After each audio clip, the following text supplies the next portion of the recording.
folks are sick of Obama in 4 to 8 years, they're going to put a Republican in, and they'll put out different rhetoric, but carry out the same operation. Because as the top Senate Democrats said, the bankers own the place, even though they engineered the crisis. And make no mistake, they did engineer it by design. Their own documents, their own IMF and World Bank documents admit that. And out of this crisis, they're setting up the new Bank of the World, according to Time Magazine and Newsweek and the Wall Street Journal and just hundreds of publications with headlines like, "And now for world government," in the Financial Times of London. They create the crisis and then say, okay, our Ponzi scheme's falling apart and bankrupting you. Give us $12.8 trillion in the first 6 months of the banker bailout. And now they say, we'll set up a Bank of the World you pay your carbon taxes to, and private bankers will rule your life, and we'll pay private greenhouse gas carbon taxes to 2 firms owned by Al Gore, and this is publicly admitted. I mean, this is how bad the scamming is getting. And we've got to wake up. We've got to say no. We've got to get angry and get in the face of the New World Order. Again, the private offshore bankers own America. They own both parties, but they get you in a rah-rah, Coke versus Pepsi, Redskins versus Cowboys, fight.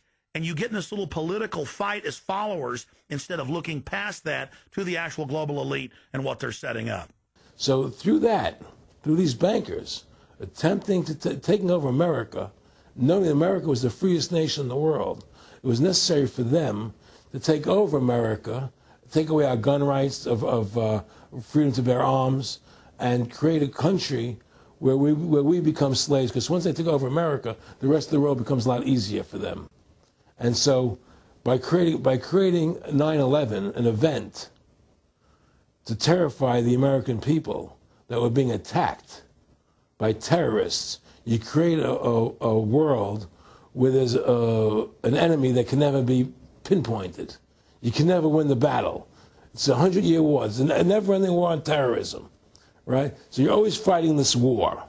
And through the war on terrorism, which is the 9/11, which is the first lie, then you create the war on terrorism, which is the next lie.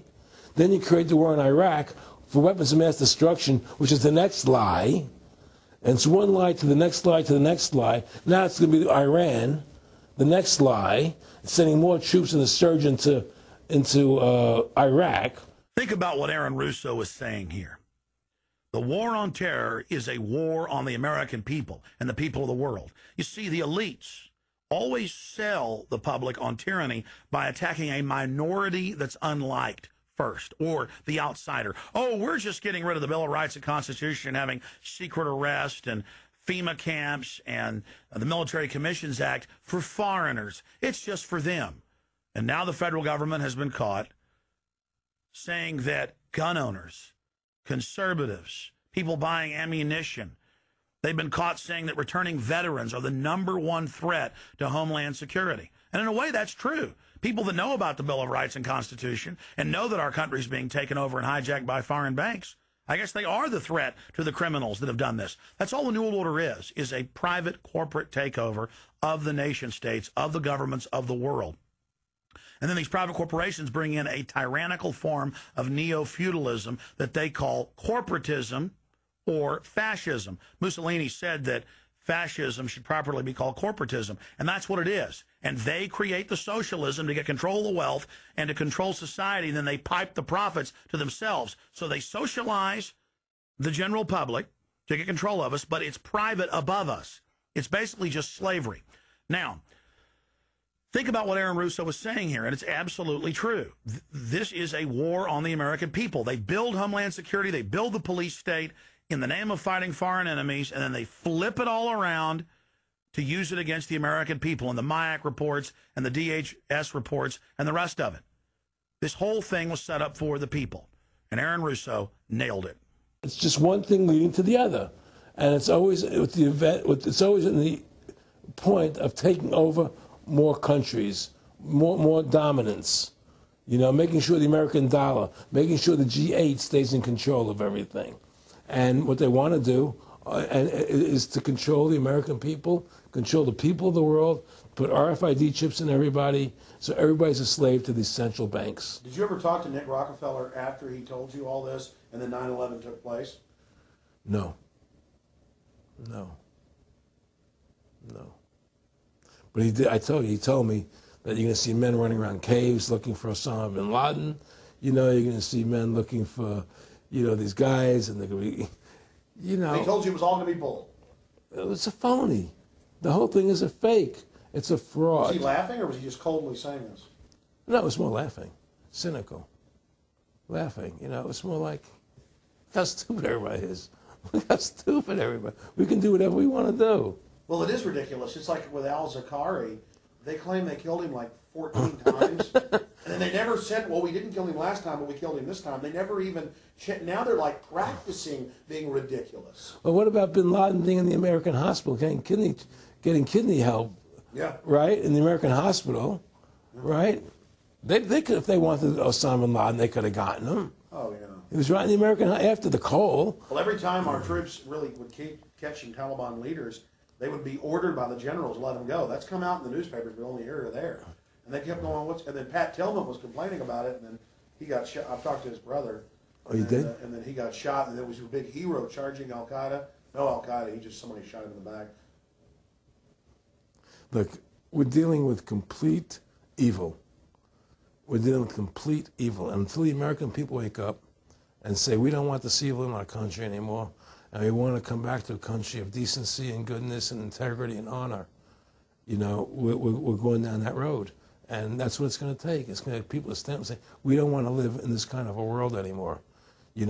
I believe we should pull all our troops out of Iraq. I believe we should leave other countries alone.